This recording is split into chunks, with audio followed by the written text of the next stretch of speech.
Korang pernah tak dah berjam-jam siapkan satu animasi teks yang lawa gila dalam Fusion, lepas tu terfikir, bestnya kalau boleh guna balik benda ni, tak payah buat dari scratch. Kalau pernah, korang memang kat tempat yang betul. Kali ni, saya nak tunjuk satu trik simple tapi power gila dalam DaVinci Resolve yang confirm akan jimat banyak masa korang. Okey, jom kita mula dengan satu benda yang semua editor faham sangat. Kerja yang ulang-ulang. Tahu kan perasaan tu? Bila kena buat animasi teks yang sama untuk setiap projek baru. Aduh, penat betul. Letih kan? Asyik nak kena cipta balik animasi teks yang sama tu untuk setiap projek. Setiap kali ada job baru, kena start dari kosong. Memang renyah.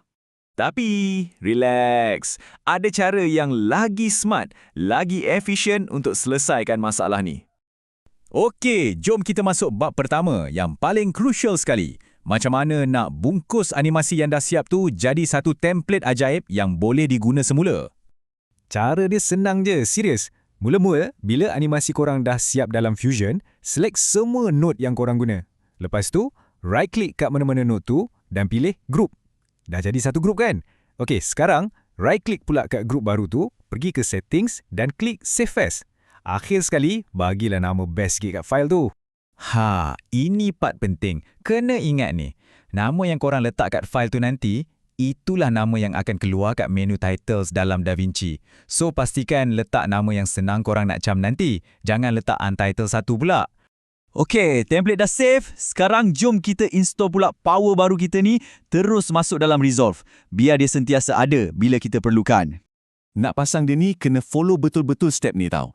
Dalam DaVinci Resolve, korang pergi ke menu Effects, buka Templates, lepas tu buka pula Edit, dan last kali, pilih Titles. Inilah folder sakti kita. Lepas tu, apa korang buat? Senang je. Buka folder tempat korang simpan file tadi, and then just drag and drop file tu masuk dalam folder Titles yang kita dah buka dalam Resolve tadi. Siap? Senang gila kan? Alright, the moment of truth. Sekaranglah masanya kita nak tengok hasil kerja kita. Nak tengok macam mana custom effect yang kita baru pasang ni beraksi. Okey, ini part paling best. Jom kita tengok dia beraksi. Okey, patah balik ke page edit. Buka library effects dan pergi ke bahagian titles. Cuba cari nama yang korang cipta tadi. Contohnya shape reveal. Dah jumpa? Cun. Sekarang just drag and drop je atas timeline korang tu. And boom, animasi korang dah ada kat situ, berfungsi dengan sempurna. Dah tak payah buat dari awal lagi. Tapi jangan ingat habis kat situ je. Ada lagi. Dan percayalah part yang paling power baru nak datang ni.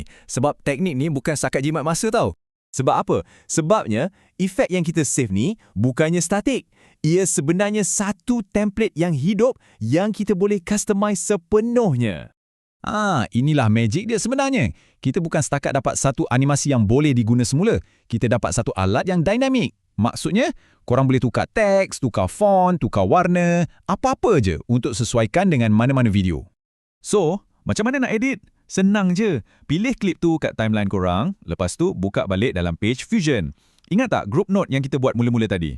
Double klik je kat situ. Dan, voila! Terus korang boleh akses balik semua note asal tu untuk edit.